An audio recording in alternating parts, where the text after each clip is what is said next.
Okay, so when we start reed making, the most important aspect is selection of cane. Uh, when you're making reeds, you do not like to waste a lot of time. So I've got some varying tubes here that you can kind of see that different wall thicknesses, different roundnesses, some are elliptical. If we look at the tubes from the side, we can see some tubes are bent and curved. The whole idea is to pick the straightest piece possible and also have a radius that is somewhat consistent. When you have an oval piece like this, it's very hard. You've got a flat side here, you've got curved sides here. When you're dealing with gouging machines and things that are set curvature, then one needs to understand. I do my gouging wet, which gives me a little bit of variance, so I can correct some initial problems. If you can bring it a little bit towards us, so it's so your hands are more like that-ish. That's great. And the idea of when you are splitting your tubes, how many reeds do you want to get out of a tube? Well, of course, we'd love to get 4, but it's not always going to be possible because we see defects in the cane and whatnot. A lot of times this can all be cut out. But when we're dealing with elliptical reeds, I'll exaggerate this. We do want to cut them in this type of fashion. If it's round, it doesn't make any difference. But our curvature here should be consistent. If it's going to be a sharp curve or a slower curve, whatever we do, it should be consistent. It shouldn't be a combination of the two. The most important thing to consider is the cane. How do we get good cane? How do we get consistent cane? It's just luck. The people I talk to, making reeds for years, just say they buy cane every year and they store it, and then they try it, let it age, try it. Sometimes they never use it, but then if you've got a good supply and you can add to it, then you'll be happy. The biggest issue is softness and hardness of cane. How can we determine that? We do have hardness meters now. If we look at, this is a Portats I've had for a number of years, and it works really well. There are others you can buy on the market, and they're all excellent. But I've tried to find a way to just take tube cane, and how can I determine how hard or soft the cane is?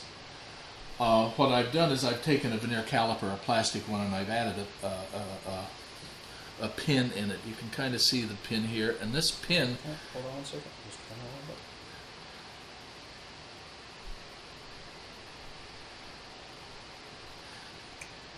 bit. Okay. This pin is set at a distance of 1.5 millimeters, which is about what I gouge to. So if I put a piece of cane on here and press the pin into the edge of the cane, it's going to be about where I gouge cane. And I can push it and I can see how far that goes in. It would be nice to have a longer one of these so the tubes could fit in, but I haven't gotten that far yet. Just my determination on checking this here, this is a very, very soft piece of cane. I would not use that cane. I can go through each one, test each one. This one's a little bit harder. This one's a little softer. That's a little bit harder. And that's a little bit harder. So basically we ended up kind of that way. I did not check these before I started, so that's the luck of the draw. A batch of cane can be consistent, maybe up to 80% one hardness. If it's a great hardness, then you're going to be set for a lot of good reeds. If it varies a great deal, it's going to be up and down. But this is my first check that I do. Then after that, then it's a question of just splitting the cane. You want to check to see if cane has already been split. This has been split several times. Okay, hold on one second. If we look at the end of it, there's just lots of splits. I don't know what we're going to get out of this, but we'll give it a shot. Again, this is soft, so I'm not going to go far with it, but I will split it. It's relatively round, so a fairly easy choice here. In this particular case, I've got plenty of cane to cut from, and so if there's flaws in it, I can get rid of those. The big thing is getting rid of split cane.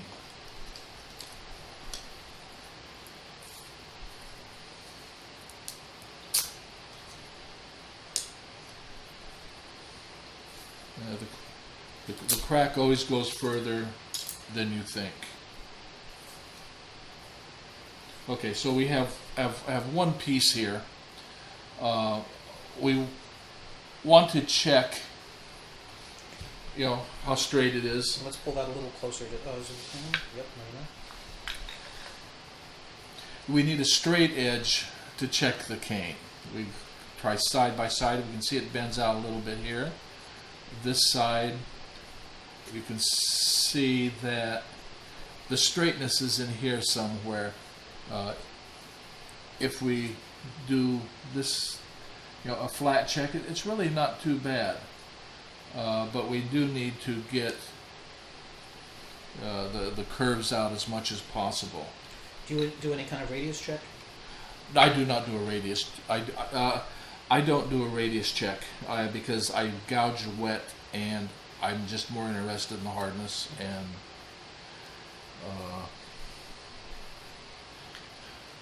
so we want to kind of predetermine where that. What we're after in the end is something that's relatively flat, and straight. And if we can get that out of a tube, that's great. We can't always do that. This is a good time for me to put it in this veneer caliper, because it's shorter, and I can lay it right in here. I can move this end up, I can get a reading, and I can just kind of use pressure to push. And I from the starting number of about 2, it stopped about 8. So I would say this number is 8. As I said previously, this felt soft to me. An 8 is very soft. What I'm looking for is something around a 3. It can be 3.5. It can be, maybe on the edge of 2.5. But that gets pretty hard. Each individual player will have to determine what strength of cane that they like. This will depend upon your scrape and your shape, your length of blade, many things. There's no correct way of doing this. As we go along, the reason I am doing this video is to take my reed style that I use and expose it to more people. It's a very unusual style reed. In the prologue I'll talk about it. But that's how I select cane. The one process that I have not shown is my pre-gouging. When I pre-gouge my cane, I have a very unique device, and I will probably have a website so you can look at it, see how it's done. But this is my result of my pre-gouging. The cane is almost to the point that it is gouged. I do like to use a hand gouger. However, where I start varying is I take a piece of cane like this and out of my pre-gouger and I shape it. That way when I put it into my hand gouger, it's a little more flexible. Now, when we talk shapes, this particular shaper, if you look at a lot of the reed making sites on YouTube, a lot of people have custom shapes. This is a custom shaper. This is made by Fox. It's a CA2. The CA1 is a little wider than this and has a little bit different shaped tip on it.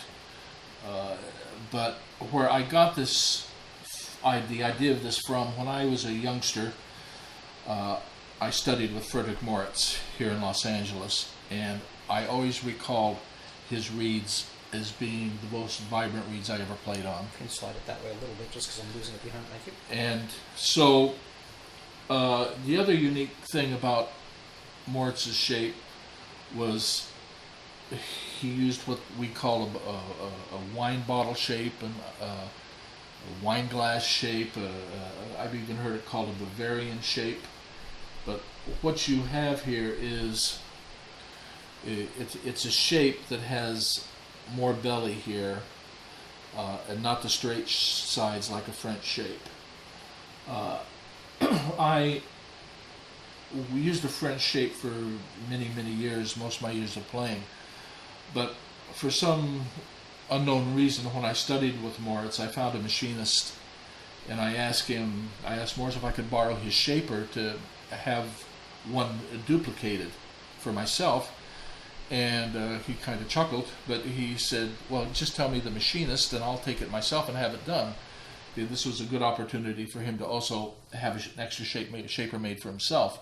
But I was able to get a shaper that was duplicated off of Fred Moritz's shape. And it sat around for years and years and years. I tried it, did not have much success because I was trying traditional scrapes and whatnot. But when I started redesigning and going, having Chip Owens help me make a straight shape with the belly, it was an interesting project, but it turned out very well. Surprisingly, the tip and throat areas, which to me are the critical areas,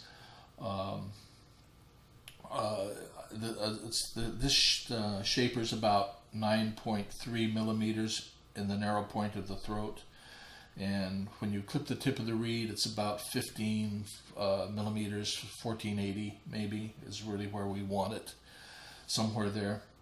All these specific numbers, I'm going to try and kind of make some diagrams.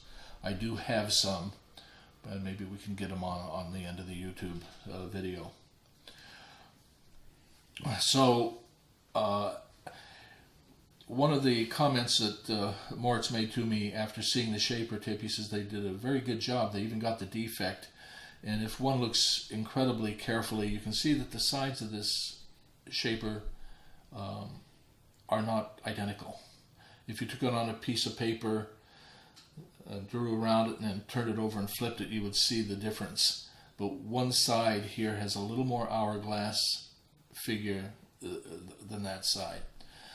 And that was the side I went to with more hourglass. Now, the next complication is where do you put that?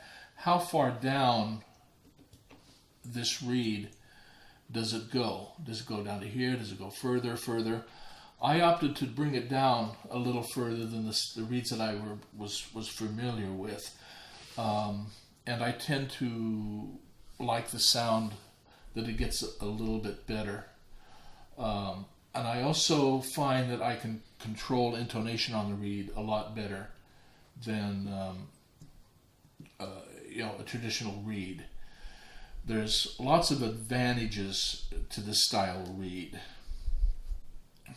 in my opinion, as far as intonation, smoothness of sound, and flexibility. Those are the three areas which I consider important.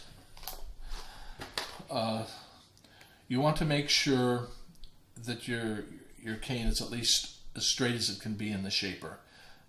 Tighten it up well. Get yourself some single edge razor blades.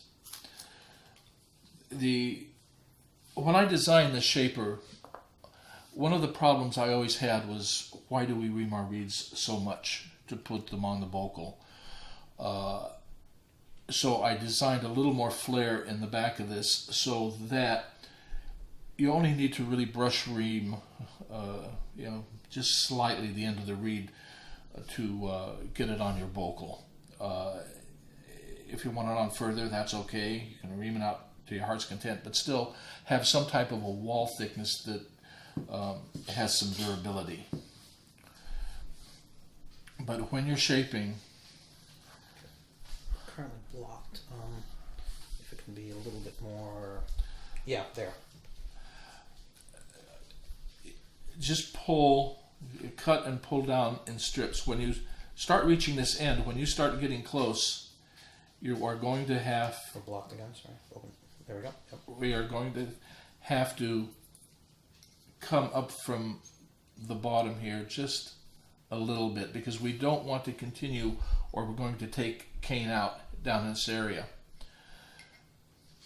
The important thing here is, once we get down, is to be very smooth. Don't dig, and just use smooth strokes. And when you're coming down here, come a little bit further than the narrow point, and come up and meet that. It's all right to have a little piece here. It is not all right to come up here and have the cane split up into here. That's death.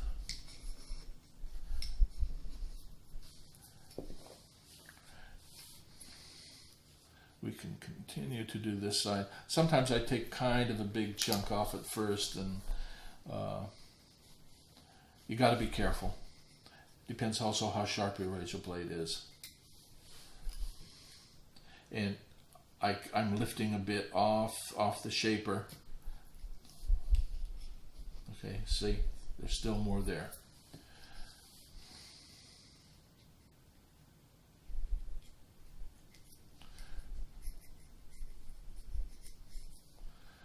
Then we can always just we have to make sure we get it down in here and there.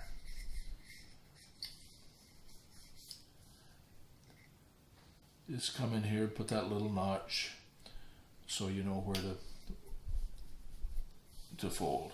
It's this area down in here. That's the issue. And as long as you're careful. Which section?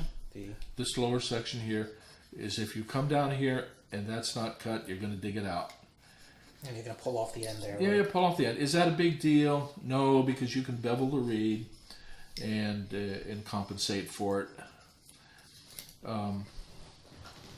The one thing you kind of want to be aware of is that the thinner the reed gets back here, the straighter the tube gets. There's no flare, and that will, when you put your wires on, that will also affect the tip opening of your reed depending on where your wires are at. So everything depends upon balancing. It's an interesting science project. I wish I could, get more information on what things do. But after many years of experimentation, this is kind of what I've come up with, and it seems to be successful. I've always have a lot of interesting comments if I'm ever at a convention or things and people want to try the reeds. It's always interesting, their comments and expressions about them. They're generally quite surprised when they play them. the problem is they are difficult to make. There's no question. There's not a lot of room for error, and you have to have a lot of patience. And every scrape you make on the reed, you have to know what you're doing.